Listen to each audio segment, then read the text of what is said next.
Good morning, everybody. Honorable Governor of Maharashtra, Shri C.P. Radhakrishnan Sir, Riverman of India, Shri Raman Kant Ji, and all the assembled delegates who have come here for the conference on lifestyle for environment, a blueprint given by Prime Minister Modi and Ministry of Environment and Forest. Based on Bharatiya principles of sustainability, we welcome all of you for this wonderful session with our venue partner, National Stock Exchange, NSE. We will begin with the auspicious lighting of the lamp, and I invite Governor Sir Raman Kant Ji, Mr. Naveen Arora, and Professor Murthy to please come on stage for the lamp lighting.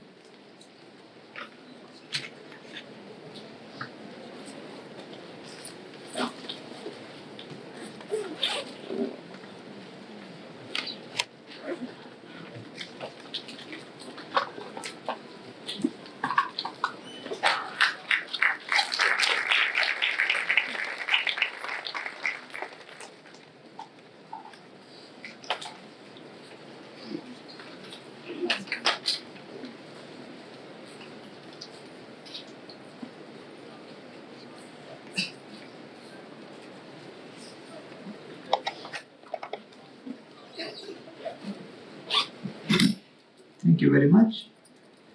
So we'll begin with our first discussion on lifestyle for environment, a conference organized by Govardhan Eco Village in association with Kotak School of Sustainability, IIT Kanpur, NIT Warangal, Indian Brain Building Council, IGBC, National Stock Exchange of India, NSE, and Nityo Infotech as our banquet sponsor.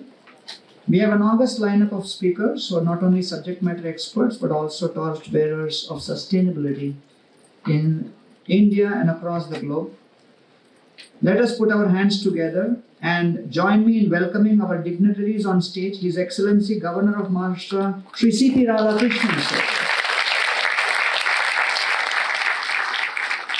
and Shri Raman Kant Ji, Riverman of India. So we are very honored that in today's context, Prime Minister Modi in this particular year, August, announced from the Red Fort on Independence Day, India's commitment to green energy by being the largest producer of green hydrogen in the whole world. In his speech, he declared the blueprint very clearly. India is committed to creating more and more green jobs in the coming decade, especially by 2030. He also reiterated that India has been practically the only country in G20 which has managed to keep up the targets as far as the Paris Accord goals. One very interesting point which he mentioned, that India is embarking on accomplishing the target of 500 gigawatts of renewable energy capacity by 2030. Mission Life can become a mass movement of environmental conscious lifestyle. What is needed is mindful and deliberate utilization instead of mindless and destructive consumption.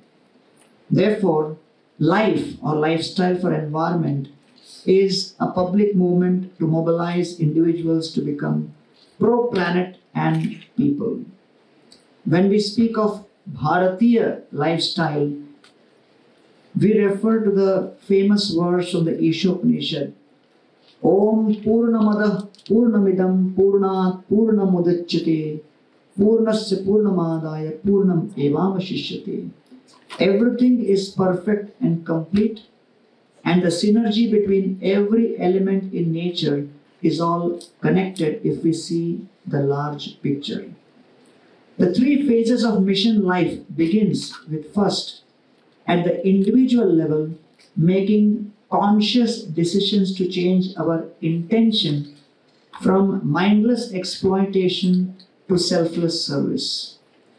When there is a change in demand, which happens as a result of change in individual choices, then there will be the phase 2 of mission life, which is change in supply.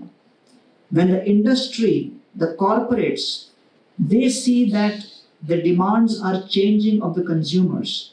People are wanting more environmentally friendly choices to be fulfilled.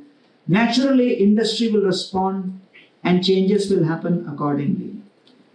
So when the phase 1 of change in demand and the phase 2 of change in supply happens, then we come to the phase 3, which is change in policy. And that change in policy is something very important, which is the long-term vision of mission life, is to trigger shifts in large-scale industrial and government policies which can support both sustainable production and consumption. The life themes are centered around the very famous verse from Bhagavad Gita, where Krishna says, Yuktahara viharasya yukta cheshtasya karmasu yukta swapnavabodhasya yogo bhamati dukkhaha. Krishna says that you have to begin transformation by first adopting healthy lifestyle, which is the first theme of life. When you adopt healthy lifestyle, then second, you will have sustainable food production and consumption. Number 3, automatically there will be responsible consumption of water. Number 4, there will be responsible approach towards energy. Number 5, there will be very controlled ways in which waste will be disposed. Number 6, saying no to single-use plastic. And number 7, trying to reduce the overall e-waste as much as possible. Therefore, Prime Minister Modi says, mission life will encompass every lifestyle related to conservation of nature, trying to model the kind of lifestyle our ancestors were leading. We are concerned with the lifestyle of the planet, for the planet and by the planet, and this is the basis for being pro-planet and people. I would like to conclude by reminding everybody that as per the Vedic Sanatan Dharma, the principle of economy is connected to the word Lakshmi Devi. When we speak about Lakshmi, most people think Lakshmi is only money or gold or wealth. But that's only one aspect of the 8 aspects of Lakshmi, as what is known as in the Bharatiya perspective as Ashta Lakshmi framework. So when we are looking at a place like NSC, which is at the very hub of creation of wealth, we are referring to one aspect of Lakshmi, which is Dhana Lakshmi. But apart from Dhana Lakshmi, there are 7 other elements of Lakshmi. The second element of Lakshmi is Dhairya Lakshmi, the ability for people to maintain their composure and cool even in the midst of adversity. Today, 370 people are committing suicide in India every day. To be able to maintain one's cool and composure and patience, Dhairya is also Lakshmi. Third is Santana Lakshmi, to have the high quality of human resource. Human resource who are trustworthy, loyal, ethical, healthy. Because all of us know that any enterprise can only succeed and any family can only flourish only when the people are of highest quality. It is also Lakshmi. It is Santana Lakshmi. Fourth kind of Lakshmi is Vidya Lakshmi. Knowledge is also wealth. Only when there are out-of-the-box ideas, innovative ideas, ideas which solve the problems the world is facing, then ultimately not only people's lives become better, but also economy grows, prosperity manifests. Idea is everything. So Vidya Lakshmi is also one aspect of Lakshmi. Fifth is Vijay Lakshmi, which basically means how to be successful. Sometimes you may have the best strategy, best resources, best assets, best manpower put together. But somehow, due to various unforeseen circumstances, the ideas may not fructify into successful outcome. Therefore, do not take success for granted. It is also Lakshmi. And that is known as Vijay Lakshmi. And then sixth comes what is known as Dhanya Lakshmi. Dhanya Lakshmi means food. Today, almost 4.2 billion tons of food is produced all over the world every single year. But out of that, 1.3 billion tons of food is wasted. And it is a colossal waste of resources. 70% of water is used practically for agriculture.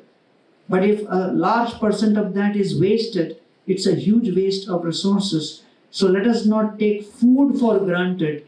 Food is also Lakshmi. It is called Dhanya Lakshmi. The seventh Lakshmi is what is known as Gaja Lakshmi, which means our livestock.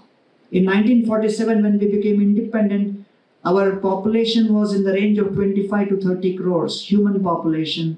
The cow population in India at that time was almost 108 crores.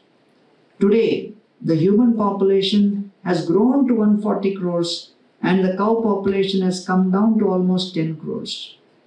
And therefore, Gaja Lakshmi means livestock and biodiversity, which is also a very important part of Lakshmi, which keeps the entire harmony in environment.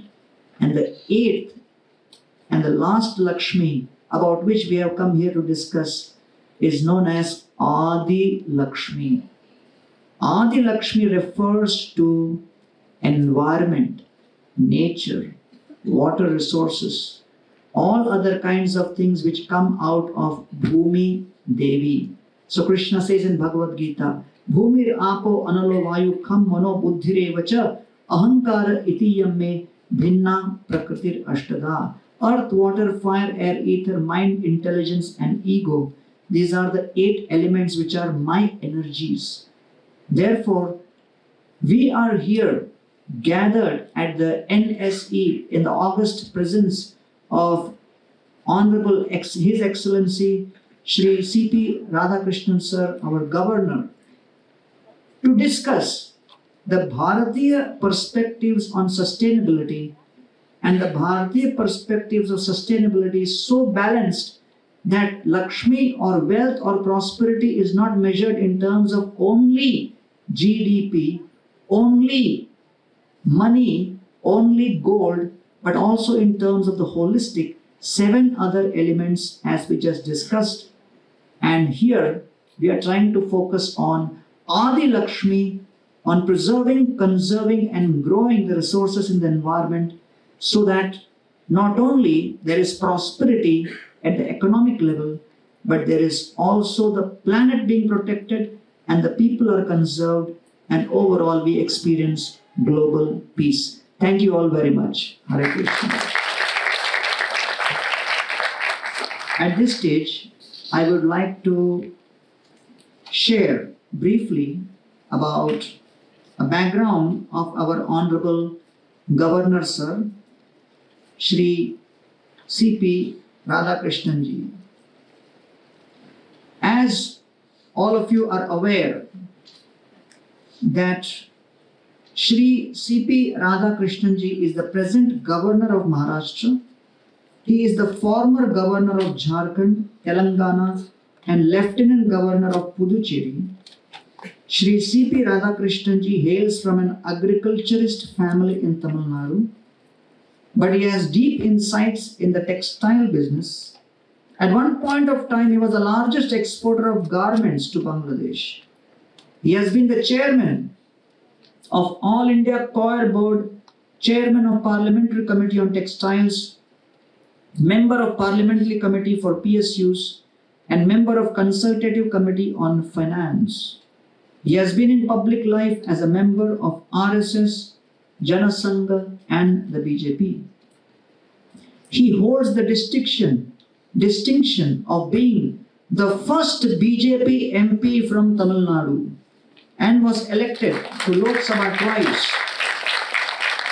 He was elected to Lok Sabha twice from the Coimbatore constituency in a state dominated by DMK and AIADMK without even a single MLA from BJP and where BJP had no footprint and grassroots presence. This is indeed a remarkable achievement.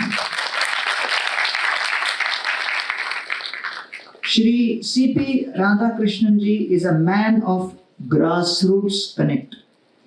He likes to travel interiors, meet all sections of society, understand the issues and resolve them. As Tamil Nadu BJP President, Shri C.P. Radhakrishnan Ji did a 19,000 kilometer long Rath Yatra in 93 days and several Padyatras. As the governor of Jharkhand, he toured all the 24 districts of Jharkhand in just 4 months. As the governor of Maharashtra, he has already in the first 3 months toured 30 districts. So here we have a person of action, a person of commitment. As the Gita says, discipline is the fusion of intention with action. And we are honored that here we have the guardian of tribal areas under Schedule 5 of the Constitution and Shri C.P. Radhakrishnan Sir on Janmashtami Day had invited various bureaucrats and leaders and NGOs to come together at the Governor House in Mumbai to discuss how his ambition is to visit the tribal areas, create model villages centered around tribal communities, and create tribal university.